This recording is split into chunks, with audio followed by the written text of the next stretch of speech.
Break नंतर आपल्या सगळ्यांचं पुन्हा एकदा स्वागत. आपला ही चर्चा सुरू आहे सावकारी पाश आणि त्याला घटना दोन कारणीभूत ठरलेल्या आहेत. मधल्या काळात अतिशय छोटंसं कर्ज देता न आल्यामुळे आत्महत्या केलेला एका शेतकरी. त्याच्या आधीची अतिशय वाईट घटना म्हणजे कर्ज फेडता येत नाही म्हणून शेतकऱ्याकडे सावकाराने थेट त्याची सून आणि बहीण मागितली. यामुळे आपण हा सावकारी पाशाचा विषय घेतलेला आहे. हा काही नवीन विषय नाहीये, पण दरवेळी अशा घटना घडल्यानंतरच सारख्या या घटना समोर येतात, लोकांपर्यंत ते जावं लागतं, म्हणून या चर्चेचं प्रयोजन. पुण्याला जाऊयात आपण. आपल्यासोबत रमेश थोरात आहेत. रमेश थोरातजी, आपण आता जरा काँग्रेस, राष्ट्रवादी, भाजपच्या पलीकडे जाऊन मी आपल्याला विचारतोय, आपल्याकडे एवढी सशक्त, भारतामध्ये आयडियल ठरेल अशी सहकार व्यवस्था आहे, पतसंस्था आहे, जिल्हा बँकांचं सक्षम जाळं आहे, त्याच्यामध्ये अनेक जण अगदी दर्जाच्या सुद्धा बँका राहिलेल्या आहेत. असं असताना या शेतकऱ्यांच्या छोटा नड भागवायला, गरजा भागवायला, आर्थिक गरजा भागवायला आपण कमी कुठे पडतो? माझ्या माहितीप्रमाणे ज्या ठिकाणी चांगल्या बँका चाललेल्या आहेत, ज्या ठिकाणी चांगल्या पतसंस्था चाललेल्या आहेत, म्हणजे त्या ठिकाणी कुठेही अडचणी नाही आहेत. बरं. परंतु ज्या ठिकाणी बँका ह्या मोडकळीस आलेल्या आहेत, पतसंस्था मोडकळीस आलेल्या आहेत, त्या ठिकाणी ह्या अडचणी निर्माण झालेल्या आहेत. आणि म्हणून छोटा मोठा जो माणूस असेल तो सावकारकीकडे वळालेला आहे. हो. आणि त्यासाठी आता फुंडकर साहेबांनी वगैरे सांगितलेलं आहे की कायदा कडक करणं गरजेचं आहे. आणि माझंही मत तेच आहे की कुठल्याही परिस्थितीत ह्या सावकारांच्यासाठी हे आवाच्या सवा व्याज घेऊन लोकांना लुटण्याचं काम जे करतात ते कुठंतरी थांबलं पाहिजे. त्यासाठी कडक कायदे केले पाहिजे. कुणीतरी सावकार हे जेलमध्ये बसल्याशिवाय त्या सावकारांनाही म्हणजे धडा म्हणजे शिकवला जाणार नाही. याच्यासाठी काहीतरी कुठल्याही परिस्थितीमध्ये म्हणजे एक सरकारनं कायदा कडक करणं ही काळाची गरज आहे. बरं बरं, मी एक मुद्दा घेऊन फुंडकर साहेबांकडे जातोय. फुंडकर साहेब, माझा आवाज पोहोचतोय आपल्यापर्यंत? फुंडकर साहेब, मगाशी एक संदर्भ गणेश हाकेंनी, आपल्या पक्षाच्या प्रवक्त्यांनी म्हटलं की 60,000 कोटीपर्यंतचं कर्ज माफ झालेलं आहे. प्रत्यक्षात बातमी काहीतरी वेगळेच सांगते. मी अॅग्रोवनचा ताजा संदर्भ देऊन आपल्यासमोर ही माहिती आणतोय.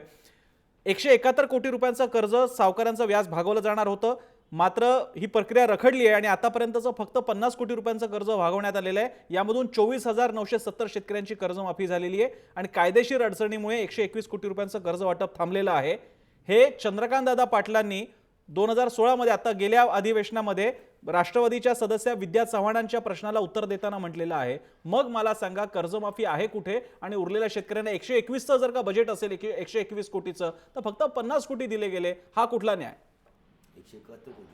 171 कोटी. फुंडकर साहेब,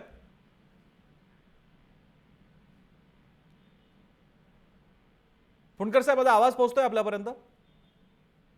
फुंडकर रेल्वेतून प्रवास करताय, त्यामुळे आपला आवाज पोहोचत नसेल. आपण पुन्हा ते आपल्या सोबत आल्या की आपण त्यांच्याकडे जाऊयात. मी गणेश हाकेंकडे आज घेऊन जातो प्रश्न.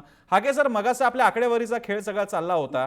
थोडक्यात सांगायचं झालं तर 171 कोटी या गोष्टीसाठी बाजूला ठेवण्यात आले होते आणि 50 कोटींचंच वाटप झालं. म्हणजे जवळपास 100 कोटी तसेच राहिले, 120 कोटी तसेच राहिले. मग काय अर्थ आहे या सगळ्या प्रकाराला?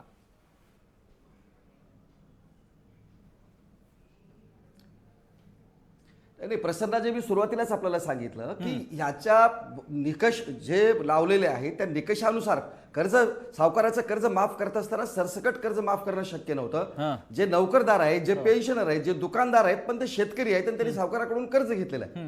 मुळात तुम्हाला मी सांगतो की सावकाराकडून जे कर्ज घेतलेली ती शेतकरी जसे कर्ज घेतलेले आहेत तसे अनेक लोक सुद्धा म्हणजे दुकानदार आहेत, कुणी वेगवेगळ्या व्यवसायासाठी कर्ज घेतलेले आहेत. तेव्हा शेतकऱ्यांसाठी जे निव्वळ शेतकरी आहेत अशाच लोकांना हे सावकारी कर्ज माफ करण्याची योजना होती. बरं. आणि जी आलेली आकडेवारी जी होती ती 2,23,000ची, ती त्याच्यामध्ये हे लोक होते, पेन्शनर, पुन्हा दुकानदार, नोकरदार, अशा स्वरूपाचे शेतकरी होते.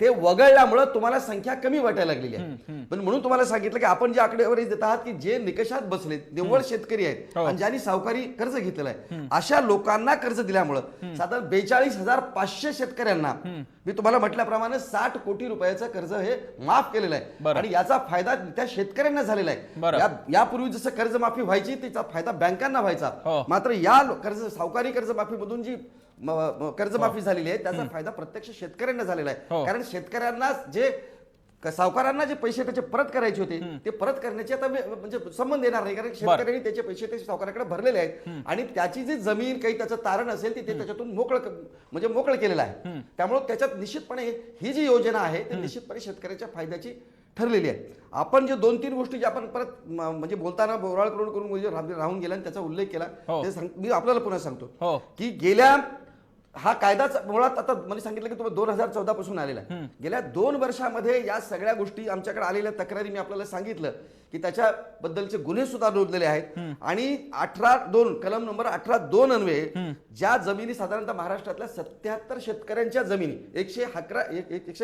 112 हेक्टर जमीन ही शेतकऱ्यांना परत मिळवून देण्यात आली या कायद्यामुळे. नाहीतर ती शेतकऱ्यांना कधीच मिळाली नसती जमीन हा जर कायदा नसता तर. त्यामुळं आज असं आहे की तुम्हाला मी सांगितलं की ही शेवटी कायदा आहे. कायद्यानंतर मग पुन्हा FIR म्हणजे गुन्हे नोंदले जातात, त्याच्या केसेस कोर्टात चालतात, त्याला थोडासा वेळ लागतो आणि लोकही थोडेसे मी म्हटल्याप्रमाणे की तो आपण म्हटल्याप्रमाणे की थोडंसं ते धाडस करून पुढे येत नाहीत, पुढे यायला पाहिजेत. त्याला निश्चितपणे सरकार त्याच्या पाठीशी राहून त्यांना मदत करणार आहे आणि त्यांना कर्जमुक्त पण सुद्धा करणार आहे. ठीक आहे. मी पुन्हा एकदा स्टुडिओमध्ये बोरुळकरांकडे येण्यापूर्वी मी पांडुरंग फुंडकर साहेब आपल्या सोबत आहेत. फुंडकरजी, माझा आवाज पोहोचतोय आपल्यापर्यंत?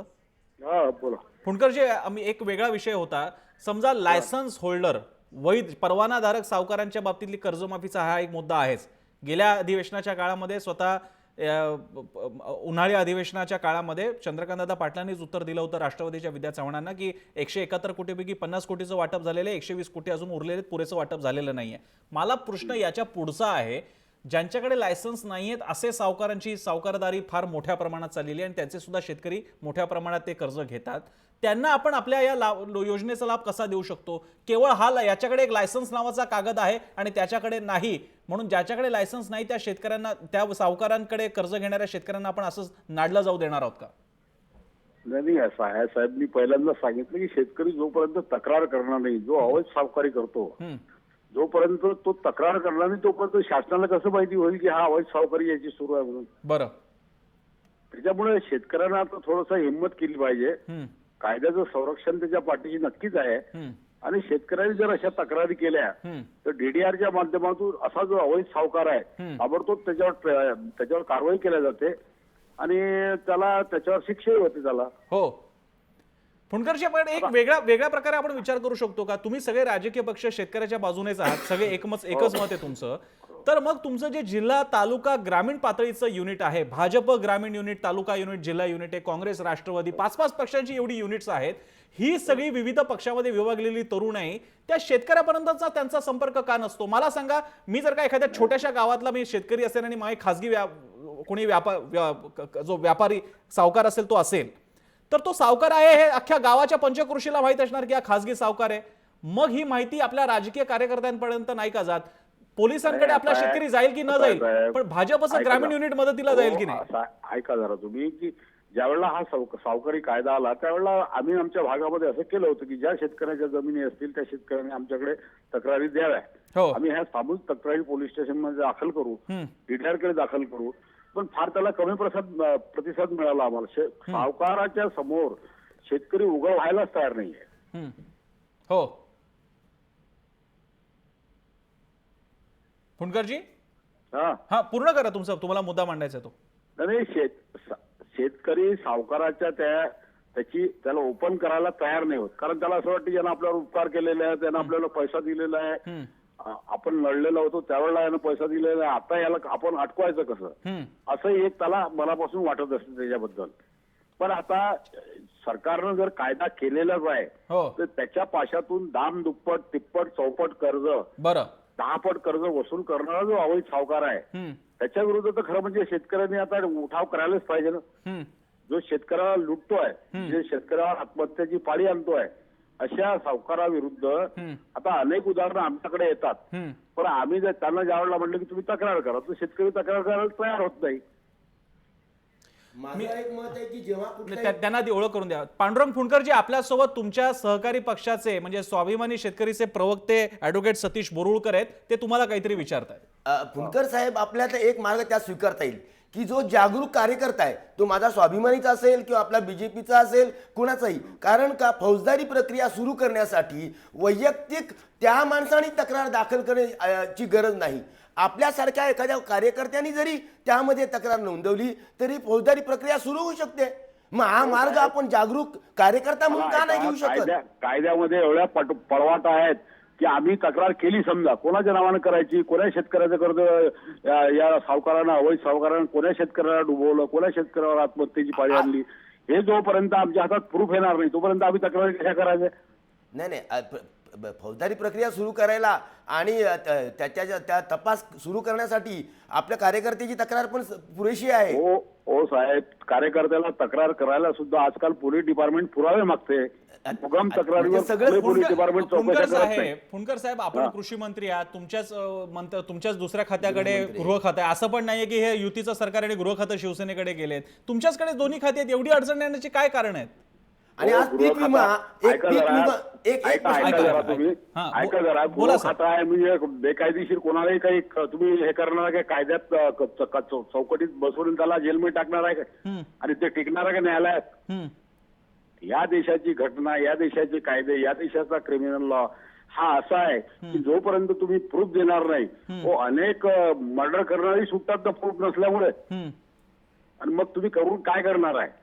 ठीक आहे, तक्रार केली पोलीस डिपार्टमेंट, प्रूफ द्या आम्हाला. कोण्या शेतकऱ्याला याने आत्महत्या करायला लावली, कोणाला अवैध सावकाराने पैसा दिला, कोणाकडून दामदुप्पट वसूल केला, हे जोपर्यंत आम्ही देणार नाही तोपर्यंत पोलीस डिपार्टमेंट कशी चौकशी करणार? बरं फुंडकरजी, तुमच्या मुद्द्यामध्ये तथ्य आहे, आपण त्याबद्दल जाणून घेऊयात. आपल्यासोबत स्वतः एक शेतकरी आहेत, हनुमंत दगडू चाचर म्हणून, सावकारग्रस्त शेतकरी आहेत ते.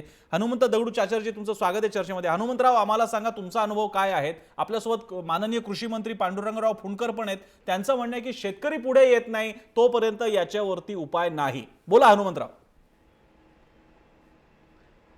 नमस्कार. नमस्कार, बोला. माझा वैयक्तिक अनुभव असा आहे, ज्यावेळेस सावकारांच्याकडून पैसे आम्ही घेत होतो अडीअडचणीसाठी, तर त्या सावकारांचं जे भूमिका होती ती अगदी व्याजाचे पैसे घेणे आणि पैसे ते आम्हाला द्यायचे आणि जमीन आमची लिहून घ्यायची आणि जमीन खरेदी खतानी घ्यायचे. परंतु माझा अनुभव असा आहे की तो सावकारच एक्सपायर झाला, वारला, म्हणजे एक्सपायर झाला सावकार. मग पर्यायी जमीन त्याच्या पत्नीच्या आणि मुलीच्या नावावर आली. आणि सासवडचे सावकार आहेत कैलासवासी शिवनाथ सखाराम मिटकर, तर त्यांच्या पत्नीने नंतर मी त्यांना विनंती केली की माझी जमीन, माझ्या भावाची जमीन, माझा भाऊ सुरेश दगडूजी चाचर याची जमीन आपण म्हणजे तुमच्या पतीने लिहून घेतलेली आहे, खरेदी खतानी लिहून दिलेली आहे. आणि इतरही सासवडमधील माझी 1 गुंठा जागा त्याला दिली होती, पण ती तो जिवंत असताना मला परत दिली. परंतु ही जमीन दुर्दैवानी 30,000 रुपये फक्त व्याजाचे द्यायचे राहिले होते. आणि तो वारल्यानंतर त्याच्या पत्नीने काही काळाने ती जमीन, मी पुन्हा आग्रह त्यांना करून 30,000 रुपये व्याजाऐवजी मी 1,00,000 रुपये द्यायला तयार झालो त्यांना, तरी ती जमीन त्यांनी दुसऱ्याला विकली. ज्यांनी जमीन घेतली त्यांनी परत तिसऱ्याला विकली आणि तिसऱ्यानी परत चौथ्याला विकली. ह्या घटना सगळ्या 1 वर्षामध्ये घडलेल्या आहेत. आणि रीतसर खरेदी खत करून दिल्यामुळे खर तर तो सावकार जर असता तर अगदी थोडे पैसे मला त्याचे 30,000 रुपये व्याजाचे द्यायचे होते. आज नंतर मी ज्यांनी जमीन घेतली त्याला विनंती केली की मी तुम्हाला 4-4.5 लाख रुपये देतो, माझी जमीन परत करा. पण दुर्दैवाने त्यांनी जमीन मला परत दिलीच नाही, परंतु इतर लोकांना विकत राहिलेत.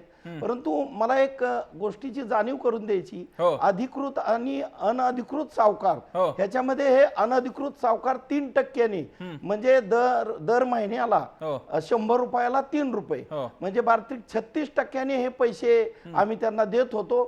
परंतु कधी शेतकऱ्यांना गरज पडते, बोरला पाणी लागलं तर इमिजिएट पाईपलाईन केली पाहिजे आणि मग त्यावेळी बँक किंवा हे लगोलग उपलब्ध होत नाही आणि मग आम्ही पैसे अशा वेळी घेत होतो आणि ते पैसे, मग अशी घटना घडली, सावकारच मृत्यू पावला. हनुमंतराव, मला तुमची समस्या कळली आणि खूप सिरियस समस्या आहे. मला फक्त 2-3 मुद्दे जरा आपल्याला कळण्यासाठी, कारण आपल्यासोबत मान्यवरच. मला एक सांगा, तुमचा सावकार हा लायसन्स होल्डर होता का? दुसरी गोष्ट, तुमची ही जी काही फसवणूक, म्हणजे तुमचा बेसिक सावकार वारल्यानंतर त्यांच्या बाकीच्या कुटुंबियांकडनं जो काही प्रकार झाला त्या बाबतीत तुम्ही पोलीस केस केली होती का? कारण आमच्या या चर्चेत सारखा एक मुद्दा येतोय की शेतकरी पुढे येऊन पोलीस केस करत नाही तोपर्यंत आम्हाला काही करता येत नाही. 2 प्रश्नांची उत्तरं द्या. नाही, कृषी मंत्री महोदय म्हणतायत शेतकरी पुढे येत नाही. ज्या दिवशी त्या म्हणजे मिटकरांच्या मिसेसनी जमीन विकली आणि मला कळलं तलाट्याकडून की अशी जमीन मावडी कपक गट नंबर 577 मधली 40,000 पैकी 35,000 जमीन त्यांनी विकलेली आहे त्या मॅडमनी, तर मी इमिजिएट पोलीस स्टेशनला तक्रार दिलेली आहे आणि माझ्याकडे त्यांच्या घरी सगळं टेप केलेले पुरावे आहेत. मग काय झालं तर मी पुढे? माझा पोलिसांनी जो काय वाद केलं आहे तो हनुमंतराव? जमीन घेणाराशी न पोलिसांनी सांगितलं ही तुमची केस पोलीस स्टेशनला चालत नाही, ही केस तुमची सहकारी विभागाकडे द्या. मी त्या बाबतीत बरेचसे पुरावे गोळा केलेले आहेत. नुसती माझीच जमीन, हो मला ऐकू आहे ना, हो हनुमंतराव पूर्ण करा, आम्हाला ऐकायला येते, माझी सलग जमीन बोला. त्यांनी मिटकरांनी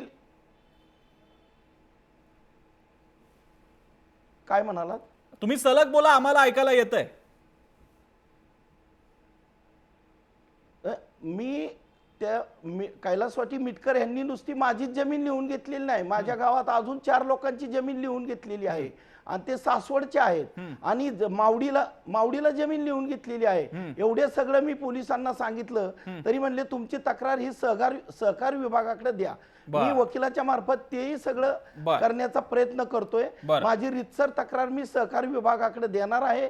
त्याच्यामध्ये शासनाने जे लायसन होल्डर सावकार नाहीत त्यांच्या बाबतीत थोडी चौकशी करून, पोलीस विभागाने चौकशी करून त्यांच्या विरुद्ध FIR दाखल करून खरं तर ही चौकशी केली पाहिजे. बर हनुमंतराव, एक छोटासा प्रश्न तुमचा, हा माझा पहिला प्रश्न होता तुम्हाला, हे सावकार तुमचे लायसन्स होल्डर होते? नव्हते. ठीक आहे, मला 2 मुद्दे कळले आणि दोन्ही फार महत्त्वाचे आहेत. आणि पोलीस कंप्लेंटच्या ऐवजी सहकार विभागाकडे जा, म्हणजे काय प्रकार होतो पुढे याचा अगदी चांगला अनुभव इकडे सगळ्यांना असल्यामुळे तो माहिती आहे. म्हणजे पुढे तुम्ही खटले तुमची 2-4 वर्ष हनुमंतराव जाणार आहेत त्याच्यामध्ये, अगदी निश्चिंत राहा तुम्ही. मी आता फुंडकर साहेबांना विचारणार आहे. फुंडकर साहेब, निश्चित फुंडकर साहेब, लायसन्स नसलेला सावकार पोलिसांकडे जाऊन सुद्धा पोलिसांकडनं उत्तर, तुम्ही मगासपासून तुम्ही आणि हाके साहेब म्हणताय की पोलिसांकडे गेलं पाहिजे शेतकऱ्याने. पुण्याच्या जिल्ह्यातला शेतकरी पोलिसांकडे जातो, त्याला म्हणतात सहकार खात्यामध्ये जा. सहकार खात्यामध्ये गेलं की तुमचं सगळं मार्गी लागतं, मग पुढे निबंधक वगैरे सगळी प्रकरणं चालू होतात. आता काय करायचं आपण? त्यांनी सहकार खात्याकडे तक्रार द्यायला पाहिजे. त्यांनी सहकार खात्याची चौकशी करते आणि सहकार खातं सुद्धा पोलिसला केसेस दाखल करते. कायद्यामध्ये सहकार खात्याकडे तक्रार करण्याची तरतूद आहे ना. फुंडकर साहेब, पण मगाशी आपण पोलिसांपर्यंत आलो होतो, इकॉनॉमिकल फ्रॉडची केस आहे, तर तिथे मग पोलीस हस्तक्षेप का नाही करत? बरं, काही कामं असं असतात ना फुंडकर साहेब, पोलीस नुसता जाऊन एकदा झाला ना तरी सुद्धा माणूस तिकडे बाबा मॅटर इकडे संपूयात अशा प्रकारे भाषा करतो. इकडे म्हणजे आपण जो तक्रारदार आहोत त्याच्या बाजूने पोलीस खातं आहे का जो छळतोय त्याच्या बाजूने? तक्रारदाराच्या बाजूनच आहे ना पोलीस खातं. आणि money lending without licence is a cognizable offence. असं असेल तर सहकार खात्याकडे जायचा प्रश्न येतो कुठे? पोलीस जर का हा रस्ता दाखवत असतील की जिथे दखलपात्र गुन्हा आहे तिथे पोलीस आणि सहकार खात्याकडे बोट दाखवण्याचं कारण काय? फुंडकर साहेब, हॅलो. हा फुंडकर साहेब बोला. हॅलो, मला आवाज देईन, मी ट्रेन मध्ये आहे साहेब. ठीक आहे, मी फुंडकर साहेब, तुम्ही आतापर्यंत वेळ दिला, मी उरलेली चर्चा हाकेंबरोबर करतो, कारण तुम्हाला सुद्धा अडचण येते. मी हाकेंकडे जातो. हाकेजी, आम्हाला सांगा, मगासपासून आपण दोघेही म्हणत होतात पोलिसांकडे गेलं पाहिजे. पोलीस इकडचा आपल्यासोबत शेतकरी आहेत हनुमंतराव, त्यांना म्हणाले की तुम्ही सहकार खात्याकडे जा.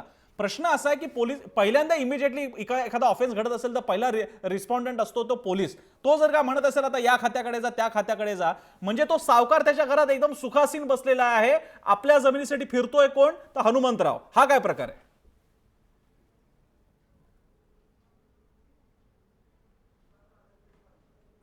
दोन गोष्टी आहेत प्रसन्नाजी याच्यामध्ये. हा जो कायदा आहे तो हा सहकार विभागाचा कायदा आहे आणि त्याचं जे नियंत्रण आणि त्याच्याबद्दलचे सगळे काही इम्प्लिमेंटेशन आहे ते सहकार विभाग करतो. हाकेजी, अख्ख्या 1 तासाच्या चर्चेत तुम्ही सहकार शब्द पण नाही काढला, तुम्ही पोलीस म्हणत होता हाके साहेब. ते जर सहकार आपलं DDR कडे जर गेले, नाही मी ऐकून घ्या सर, मी तुम्हाला पुन्हा सांगतो की हा कायदा मुळात सहकार कायदा आहे, सहकार खात्याचा कायदा आहे.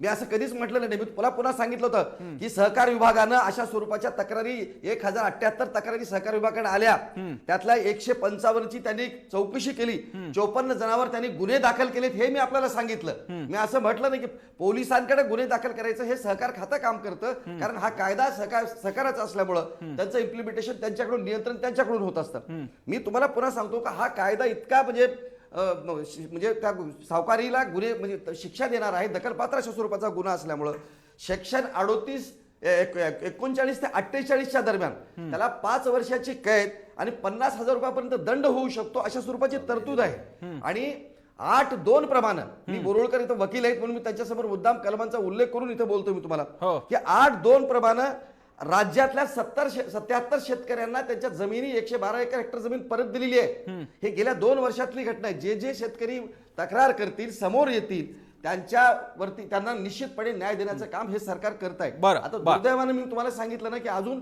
या शेतकरी समोर येत नाहीत. आता म्हटल्याप्रमाणे की आता त्याची दुसरी गोष्ट अशी आहे की बस प्रसन्नाजी आपण थोडंसं मुळात गेलं पाहिजे. कायद्याच्या मध्ये काही गोष्टींचे दुरुस्ती करणं आवश्यक आहे, दुरुस्ती करणं हवं, पण याचं मूळ, या सावकारीचं मूळ काय आहे याच्या सुद्धा मागे गेलं पाहिजे. खरं म्हणजे आपल्या महाराष्ट्रामध्ये शेतकऱ्यांना त्याच्या पतीप्रमाणे त्याला कर्ज मिळावं म्हणून या महाराष्ट्रामध्ये डीसीसी बँका, ज्याला जिल्हा मध्यवर्ती सहकारी बँका म्हणतो, प्रत्येक जिल्ह्याच्या ठिकाणी कायद्यानं स्थापन झाल्या. हो. आणि त्यांची जर आपण परिस्थिती पाहिली महाराष्ट्रातल्या जिल्हा सहकारी बँकांची, शेतकऱ्यांच्या शेअर्स मधून शेतकऱ्यांना कर्ज देण्यासाठी तयार झालेल्या ह्या बँकांनी शेतकऱ्यांची वाट लावलेली आहे. याचं कारण असं आहे की त्या तिथं त्या राजकीय कुर्ण बनल्या त्या आणि त्या संबंध बँका खाऊन फस्त करण्यात आल्या. आपल्या नातेवाईकांना 10, 15, 20, 25 लाखाचे कर्ज देतात त्या आपल्या जवळच्या लोकांना आणि कुठल्याही उद्योगाला कर्ज देतात. पण शेतकऱ्यांना, ज्याला आता बोरुळकरांनी जो उल्लेख केला की खरं म्हणजे त्या गोष्टीवरती आपल्याला बोलण्याची आवश्यकता आहे, ही परिस्थिती बदलण्याची आवश्यकता होती म्हणून सावकारी कायद्याचा आग्रह धरण्यात आला. ठीक आहे. जर संस्थात्मक स्वरूपाचा पतपुरवठा जर शेतकऱ्यांना जर करण्यात आला तर शेतकऱ्यांच्या या सावकाराकडे जाण्याची आवश्यकता असणार नाही. दुर्दैवानं ज्या सहकारी बँकांच्या बाबतीतली स्थिती आहे तीच राष्ट्रीयकृत बँकांच्या बाबतीत आहे. तुम्ही जर मराठवाड्यातलं आणि विदर्भातलं जर पतपुरवठ्याचं जर प्रमाण जर पाहिलं तुम्ही शेतकऱ्यांचं, तर साहेब 2-3% वरती प्रमाण नाहीये. इतक्या राष्ट्रीय बँकांचं असेल. ठीक आहे. मी हागेजी हा प्रश्न विचारतो, हनुमंतराव आपले शेतकरी, त्यांना मी हा प्रश्न विचारतो की त्यांना खासगी सावकाराकडे का जावं लागलं, कारण जर का जमीन गहाण ठेवू शकत होता, तुम्ही तारण देऊ शकत होता, तर हे का घेतला, आपण तो प्रश्न विचारूयात तुमचा. त्यापूर्वी आपल्यासोबत अभिजित फाळके आलेले दिसत आहेत मला, भूमिपुत्र संघर्ष वाहिनीचे अध्यक्ष आहेत, आणि ज्येष्ठ लेखक अमर हबीब यांनी एक नवीन शेतकऱ्यांच्या भूमिपुत्रांसाठी एक नवीन चळवळ सुरू केली, त्याच्याबरोबर सुद्धा ते काम करतात. फाळकेजी, आम्हाला या प्रश्नाचं तुम्हाला काय आकलन झालंय ते सांगा. तुम्ही चर्चा ऐकली असेल, भाजप आणि त्यांच्या प्रवक्त्यांचं म्हणणं आहे खासगी सावकाराच्या विरोधातले तक्रारी बाहेर येत नाहीत. दुसरी गोष्ट, डीसीसी बँकांची सडलेली व्यवस्था याला कारणीभूत आहे. तुम्ही काय म्हणताय? सगळ्यात पहिले तर माफी मागतो, मी सगळ्यात लेट झालेलो आहे चर्चेमध्ये, ट्रॅफिकमध्ये अटकलो होतो. मुद्दा हा आहे की 1901 पासून तर 2016 पर्यंत सतत प्रयत्न चालू आहे की सावकारी किंवा सावकारीमुळे होणारे अन्याय हे संपवण्यात यावे. ब्रिटिशांनी 1901 मध्ये एडवर्ड कमिटी स्थापन केली होती. त्यावेळेस सुद्धा सावकारीमुळे प्रचंड प्रमाणात शेतकऱ्यांना त्रास होता आणि त्याच्यामुळे दंगली आणि भांडणाभांडीचे खूपशे प्रकार व्हायचे. तर शेतकऱ्यांना त्या जाचातनं सोडावं यासाठी ब्रिटिशांनी 1901 ला एडवर्ड नावाची कमिटी स्थापन केली होती. आणि त्या कमिटीनंतर आता 2016 पर्यंत, म्हणजे तुम्ही आता 2006-10चा जर हे बघितला तर विदर्भातल्या, मराठवाड्यातल्या ज्या रिमेंडर्स ज्या आत्महत्या झाल्या, त्या आत्महत्याला सावकार सुद्धा तेवढेच कारणीभूत आहेत का याच्यावर मंथन करण्यात आलं. आणि त्याच्यानंतर 2014ला हा कायदा अस्तित्वात आला. तर याच्यामध्ये सगळ्यात मुद्दा महत्वाचा हा आहे की आपण इम्प्लिमेंटेशन मध्ये आपली व्यवस्था सतत कमी पडती आहे. गव्हर्नमेंट कुठलंही चांगलं इनिशिएटिव्ह घेत असेल, पण प्रशासन ते राबवण्यामध्ये म्हणजे ते ढिलं पडत आहे. जसं आता तुम्ही हनुमंतराव शेतकऱ्यांचं उदाहरण घेतलं, ते पोलीस स्टेशनला गेले पण त्यांना न्याय भेटला का? आणि एक शेतकरी म्हणून त्याच्या आर्थिक अडचणी असतात, सामाजिक अडचणी असतात, खूप साऱ्या अडचणी असतात. तर ह्या तो ओव्हरकम करून तो सिस्टम सोबत जास्ती वेळ भांडू शकत नाही. बरोबर. तर ह्या इम्प्लिमेंटेशनच्या फ्लॉज बद्दल कोणी बोलत नाही. बरं. कारण आता जसा हा आता 2014चा जो कायदा आहे, 2014च्या कायद्यानुसार कुणाची स्थायी मालमत्ता कुठलीही सावकार घेऊ शकत नाही. ओके. त्यानंतर दुसरा मुद्दा आहे की त्याच्यावर चक्रवाढ व्याज लावू शकत नाही. पण हे असं असताना सुद्धा शेतकऱ्यांच्या काही गरजा आहेत, शेतकऱ्यांच्या काही म्हणजे काय म्हणता येईल, काही त्या विषय चक्रात ते फसलेले आहेत. त्या चक्रात फसले असल्यामुळे त्यांना सावकारांकडे जावंच लागतं, नाईलाज असतो. ते एक सिस्टमचा अविभाज्य घटक आहे. त्यामुळे सावकारी कम्प्लिटली थांबवण्यापेक्षा आपण त्याला कंट्रोल कसं करू शकू, म्हणजे रेट ऑफ इंटरेस्ट बद्दल आपण बोललो पाहिजे की त्याच्यावर म्हणजे त्या एखाद्या शेतकऱ्यांनी जर एखादी कंप्लेंट केली की माझ्याकडनं रेट ऑफ इंटरेस्ट जास्ती घेण्यात आला, मग त्यावेळेस आपण काय कार्यवाही त्या सावकारावर बरोबर आहे. करतो बरं. त्याच्यावर पण आपण म्हणजे लक्ष दिलं पाहिजे. ठीक आहे. Implementation is the biggest issue in India. बरं इम्प्लिमेंटेशन ऑफ एनी पॉलिसी. बरं, मी हनुमंतरावांकडे एक मुद्दा घेऊन जाईन आणि माझ्याकडे जो काही शेवटचा वेळ उरलाय, मी जमलं तर हाके आणि थोरातांकडे, नाही तर मला इकडे स्टुडिओमध्ये परत यावं लागेल. हनुमंतराव, एक मुद्दा इकडे उपस्थित झाला, तुमच्याकडे तारण देण्याजोगी जमीन होती, तर तुम्हाला जे काही तुमची छोटी रक्कम तुम्हाला हवी होती त्यासाठी तुम्ही खासगी सावकाराकडे का गेला? तुम्हाला बँकांचा, पतसंस्थांचा आधार का नाही वाटला? हे बघा, मुळातच मी आणि माझी पत्नी आम्हा दोघांना मिळून 15 एकर जमीन आहे आणि पीडीसी बँक, आमची पुणे जिल्हा मध्यवर्ती सहकारी बँक अतिशय सक्षम आहे आणि त्याच्यामध्ये आम्हाला ते जेवढं नियमामध्ये आहे तेवढं कर्ज देते. पण ते कर्ज विहीर खोदायची असेल, पाईपलाईन करायची असेल, बोर घ्यायचा असेल, पुरंदरमध्ये गेल्या 15 वर्षात 9 वर्ष दुष्काळ आहे आणि पुरंदर उपसा योजना असेल किंवा इतर पाण्याचे सोर्स असतील, आम्हाला नाझरे धरणाचं पाणी मिळतं, पण ह्या धरणच 4-4 वर्ष 2000 ते 2004 पूर्ण आटलेलं होतं. आणि मग पाण्यासाठी बोर घ्यायचे असतील दूर अंतरावर, लाईट कनेक्शन घ्यायचं असेल किंवा पाईपलाईन करायची असेल तर पैशाची गरज पडते. बरोबर आहे. आणि नुसतं शेती डेव्हलपमेंटच नाही, घरामध्ये मुलीचा विवाह असतो, मुलांचं शिक्षण असतं, घराची दुरुस्ती असते, हे सगळं करायला इमिजिएट सावकार पैसे देतात. आणि शेतकऱ्याकडे जमीन हा एक सोर्स आहे की जे जिल्हा मध्यवर्ती बँक कर्ज दिल्यानंतर त्याच्यावरती नॉमिनल बोजा चढवलेला असतो, मग ती जमीन खरेदी विक्री करता येते, असं काही नाही. आणि मग सावकाराकडून समजा मी 40,000 रुपये घेतले होते, त्याला मला 30,000 रुपये व्याज देणं फक्त बाकी होतं. मग आता माझ्यासारख्या माणसांनी 2-2.25 लाख रुपये पीडीसीचं कर्ज घेतल्यावर मला पैशाची गरज पडल्यावर मी मिटकरांच्याकडून पैसे घेतले होते. गरज का पडते हा मुद्दा आहे. आता याच्यामध्ये हा अनधिकृत सावकार आहे, तो म्हणजे तो एक्सपायर झाला, त्याच्या वारसावरती शासनाने बंधन लादलं पाहिजे की जे ते म्हणतात आम्हाला माहीतच नाही, त्यांची पत्नी म्हणते माहीत कसं नाही, तुम्ही सासवडचे, आमची मावडीला जमीन घेतली, आम्ही इतरांची जमीन तुम्ही घेतली, जमीन नसताना विहिरीच्या पाळ्या तुम्ही खरेदी घेतल्या तारण म्हणून, काहींचं सोनं ठेवलं, एवढे सगळे पुरावे त्याच्या विरुद्ध माझी द्यायची तयारी आहे आणि लेखी कंप्लेंट मी पोलीस स्टेशनला केलेली आहे. मला एक वेळ कमी आहे, पण मला हनुमंतराव सांगा, सहकार विभागाकडून तुम्हाला काय रिप्लाय मिळाला? तुम्ही सहकार खात्याकडे पण गेला होता, तिथे तुम्हाला काय प्रतिसाद मिळाला? मी माझ्याकडे आहे ना काही म्हणजे व्हिडिओ टेप सोडले तर इतर पुरावे मी शोधतोय आणि ते सहकार खात्याकडे देण्याची माझी तयारी आहे, रीतसर कंप्लेंट करायची माझी तयारी आहे. त्या दरम्यान 3 वेळा जमिनीची खरेदी विक्री झाली. मला मुद्दा लक्षात आला, हा खूप गुंतागुंतीचा आणि मी तो समजू शकतो. 3-4 वेळा खरेदी विक्री झालेली आहे, नावं त्याच्यावरती लागलेली आहे, प्रकरण गुंतागुंतीचं झालेलं आहे. मी बोला फाळके, काय म्हणताय तुम्ही याच्यावरती थोडक्यात प्लीज, कारण मला स्टुडिओमध्ये यायचंय. बरं, नाही, मला ना साहेब ऍक्च्युली एका महत्वपूर्ण मुद्द्यावर बोलायचं आहे की आपण सावकार जर सोडले तर शेतकऱ्यांकडे दुसरे ऑप्शन्स काय आहेत याचा विचार झाला पाहिजे. बरोबर, तुम्ही जिल्हा मध्यवर्ती बँक जेवढे, आमच्या वर्ध्याची बँक पकडा, वर्धा जिल्ह्यातली बँक ही पूर्णतः नस्तनाबूत झाली. आता सरकार काय करेल त्याच्यावर तिचं भवितव्य डिपेंड आहे. हजारो शेतकऱ्यांचे पैसे त्याच्यामध्ये बुडलेले आहेत. मागच्या 4 वर्षापासून सतत नापिकी आहे, सतत दुष्काळ आहे. मग अशा वेळेस शेतकरी जाईल तर जाईल कोणाकडे? बरोबर, त्याच्याकडे सावकाराकडे, म्हणजे जर कर्जाचं पुनर्गठन पण होत नाही अशा कंडिशन मध्ये शेतकरी जाईल कोणाकडे? तर त्याच्यामुळे त्याला सावकाराकडे जाणं अपरिहार्य आहे. बरं, कळलं का? तर माझा मुद्दा हा आहे की आपण सावकारांना कंट्रोल कसं करतो, इन सिस्टम कसं आणतो, ठीक आहे, याच्यावर आपण प्रामाणिकपणे विचार करणे अतिशय गरजेचं आहे. एक मुद्दा इकडे फाळकेची असा आहे अपरिहार्य, ते किती माना किंवा नका मानू तुम्ही, मगाशी तो हनुमंतरावांनी सांगितलेला मुद्दा बरोबर आहे. तुमच्या विहित मर्यादेनंतर डीसीसी बँका, पतसंस्था आणि बाकीच्या तुमच्या कोणत्या एजन्सीज तुम्हाला कर्ज देणार नाही. त्यावरचा जो व्यवहार आहे तिथे तुम्हाला खासगी एंटिटीज येते आणि म्हणून मी आता बोरुळकरांकडे जातो. बोरुळकरची प्रॅक्टिकलिटीज आहेत गोष्टींच्या, त्याला आता मार्ग कसा निघणार? मग आज मी त्याला उत्तर देतो. त्यांच्याकडे 15 एकर जमीन आहे, म्हणजे ज्याच्याकडे अर्धा एकर आहे, पाऊण एकर आहे, त्याला दुसरा मार्गच नाही. त्याला दुसरा मार्गच नाही, बरोबर आहे. आणि दुसरी गोष्ट, आज मी फार जबाबदारीने बोलतोय की आज आपली व्यवस्था शेतकऱ्याला सावकाराच्या घशात लोटते. कारण एक, पीक कर्ज वाटप सरकारचं उद्दिष्ट किती आहे? नाशिक विभागाकरता पीक कर्ज वाटपाची रक्कम आहे 9,215 कोटी. उद्दिष्ट साध्य किती झालंय? फक्त 45%.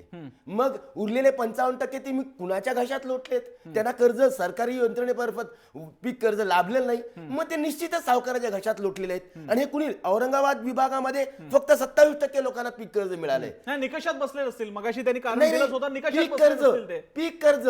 मग उरलेला 70% शेतकरी पिकाकरता कुठे जाणार? तुम्ही लोटलाय, हो. सरकारने लोटलाय आणि व्यवस्थेने लोटलाय सावकाराच्या घशात. आणि मग ही व्यवस्था आपल्याला जर का सुधारायची असेल बरं. तर माझं आणि हाके साहेबांचं भांडण नाहीये. मी हाके साहेबांच्या पक्षाचा सहकारी पक्ष आहे, पण आपण सर्वांनी मिळून प्रशासन सक्षम करूया. प्रशासनाचं वाटप, अंमलबजावणी, कायद्यात बदल घेण्याची गरज नाही. जो कायदा आहे त्याला आपण अंमलबजावणी करून त्याला मला कार्यक्रमाच्या शेवटी आपण एवढंच म्हणू शकतो, इकडचा कुठलाही व्यक्ती हा काही शेतकरी विरोधी नाही आणि कोणाला स्वतःची हौस असेल की शेतकऱ्यांना अशा प्रकारे दुखवावं, पण काही अडचणी शेतकऱ्यांच्या आहेत की त्यांना व्यापाऱ्यांकडे, खासगी सावकारांकडे जावंच लागतं. जे मगाशी बोरुळकरांनी बरोबर सांगितलेलं आहे. 17-15 एकर जमीन असणाऱ्यांची जर का ही अवस्था असेल, तर ज्याची गुंठ्यांमध्ये जमिनी आहेत, अर्धा एकर 1 एकर जमीन आहेत, त्याला तर त्याचा खर्च निभवायला सावकाराकडे जावंच लागतं. ही व्यवस्था आपण बदलू शकतो का? मायक्रो फायनान्सिंग अधिक आपण शक्तिमान करू शकतो का? शक्तिशाली करू शकतो का? या मुद्द्यांसकट आता बघावं लागेल आणि सावकारी विरोधी कायद्याला अधिक टोक आणावं लागेल. पोलीस हा सगळ्यात जवळचा रिस्पॉन्डंट असताना सहकार खात्याकडे जाऊन तक्रारी करा, याच्याऐवजी काही वेगळ्या गोष्टी करता येतील का? हाही मुद्दा या निमित्तानं उपस्थित झाला. आशा आहे सरकार याची दखल घेईल. कार्यक्रमाच्या शेवटी आपण लोकांना विचारलं होतं, तुम्हाला काय वाटतं की अवैध सावकारी फोफावायला सरकारी धोरणं कारणीभूत आहेत का? तुम्ही त्याला काय उत्तर दिलंय स्क्रीनवरती पाहू शकता तुम्ही. आपण कौल महाराष्ट्राला विचारलाय, काय म्हणतोय महाराष्ट्र?